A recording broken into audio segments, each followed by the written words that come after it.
पूरे साल खिचड़ी खाओ या ना खाओ, लेकिन बिहार के लोग खिचड़ी के दिन खिचड़ी ज़रूर खाते हैं और इस दिन खिचड़ी की टेस्ट की बात ही कुछ अलग होती है। पता नहीं क्यों, क्या कमाल होता है कि खिचड़ी बहुत ही ज़्यादा डिलीशियस लगती है।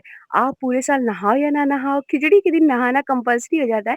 यहाँ पे देख सकते हो, मैं नहा के अपने बाल को धूप दिखा रही थी और उसके बाद हम गए नीचे, वहाँ पे हमने किया पूजा।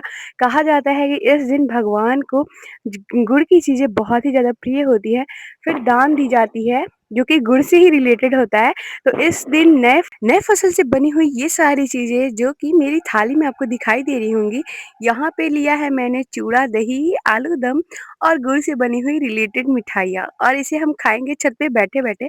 क्या आपको चूड़ा और दही अच्छा लगता है या नहीं? कमेंट सेक्शन में ज़रूर बता। चलिए जानते हैं कि खिचड़ी क्यों मनाते हैं। यह सूर्य को समर्पित एक पारंपरिक, पौष्टिक और सुपाच्य भोजन है जो सर्दी के बाद शरीर को ऊर्जा देता है और नई फसल के आगमन का प्रतीक है, जिससे सुख समृद्धि आती है और बीमारियों से मुक्ति होती है। खासकर थावे मंदिर में उसे महाप्रसाद माना जाता है। और ये रही एक और पारंपरिक चीज जो कि है पतंग उड़ाना। तो यहाँ पे हम चले गए थे अपने घर के पास वाले मैदान में, जाके वहाँ पे हमने पतंगे उड़ाई।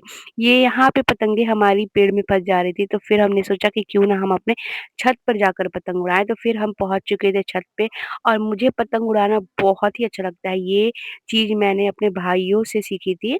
जब मैं छोटी थी तो मेरे भाई छत पे उड़ाते थे पतंग, तो ये कला मैंने उनसे सीखी थी और आज तक ये सुबह में हमने खाया था दही और चूड़ा, अब हम दोपहर के समय खा रहे हैं पकौड़ी, क्योंकि इस दिन पकौड़ी भी बनता है।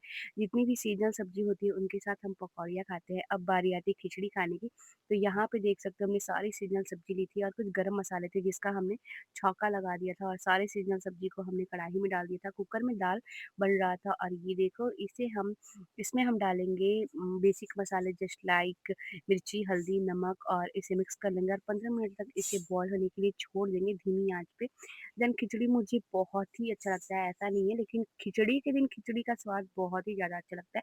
फिर चावल में हम मतलब जो हमारी हल्की भुनी हुई सब्जियाँ हैं वो डाल देंगे और खिचड़ी बनने के लिए छोड़ देंगे। तो यहाँ पे मेरी मम्मी हेल्प कर रही थी क्योंकि खिचड़ी आज ज़्यादा मात्रा में बन रही थी, क्योंकि हमें बाँटना भी था। तो यहाँ पे जब तक खिचड़ी बना था तब तक हमने सोचा क्यों ना आग जलाया जाए और आग सेका जाए।